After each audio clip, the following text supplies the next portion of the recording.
Hello everyone. IIT Madras notification வந்து open பண்ணியிருக்காங்க.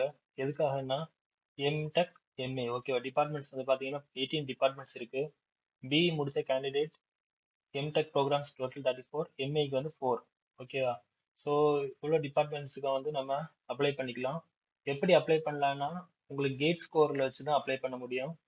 இதுக்குள்ள ஃபீஸ் வந்து பார்த்தீங்கன்னா 200 ருபீஸ் வந்து எஸ்சி எஸ்டி பிடபிள்யூடி கேண்டிடேட்ஸுக்கு, 400 வந்து general category and OBC candidate.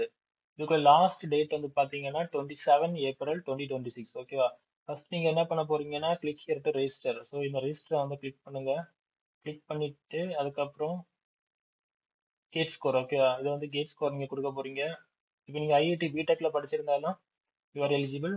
Gate ஸ்கோரை கிளிக் பண்ணுங்க. கேட் ஸ்கோரை கிளிக் பண்ணி உங்க GATE register number, GATE score, next GATE registration number, application name, date of birth, category, email எல்லாமே கரெக்டாக கொடுத்து கிளிக் டு ரெஜிஸ்டர் இதை கிளிக் பண்ணீங்கன்னா உங்களுக்கு யூசர் நேம் பாஸ்வேர்ட் ஜென்ரேட் ஆகும். ஜென்ரேட் பண்ணதுக்கு அப்புறம் நீங்க வந்து என்ன பண்ணிக்கலாம்னா லாகின் பண்ணுங்க. லாகின் பண்ணி உங்க அப்ளிகேஷன் நம்பர், பாஸ்வேர்ட் கொடுத்து நீங்க லாகின் பண்ணி நெக்ஸ்ட் வந்து ஃபர்தரா எல்லா பேமெண்ட் அதுக்கப்புறம் எல்லா ப்ராசஸையும் கம்ப்ளீட் பண்ணிக்கோங்க ஓகேவா. ஸோ மறந்துடாதீங்க, இதுக்குள்ள லாஸ்ட் டேட் வந்து பாத்தீங்கன்னா 27 ஏப்ரல் 2026. பிஇ முடிச்சுட்டு கேட் எக்ஸாம் நிறைய பேர் எழுதியிருப்பீங்க. ஸோ கேட்ல வந்து நல்ல ஸ்கோர் இருந்திருந்தா கண்டிப்பா வந்து நீங்க எம்டெக் இல்லைன்னா எம்இ படிக்க போறீங்கன்னா நீங்க வந்து அப்ளை பண்ணிக்கலாம். Okay, thank you.